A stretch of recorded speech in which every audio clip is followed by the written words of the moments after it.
is a new female brown-headed cowbird.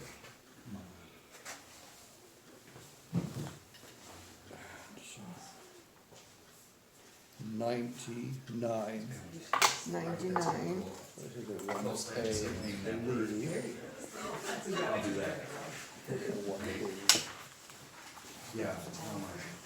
Brown-headed cowbird, male, Female. oh, nice. Should be one piece. Yeah, one bee. With those yellow spots right So this bird is a brood parasite, which means it lays its eggs in other birds' nests.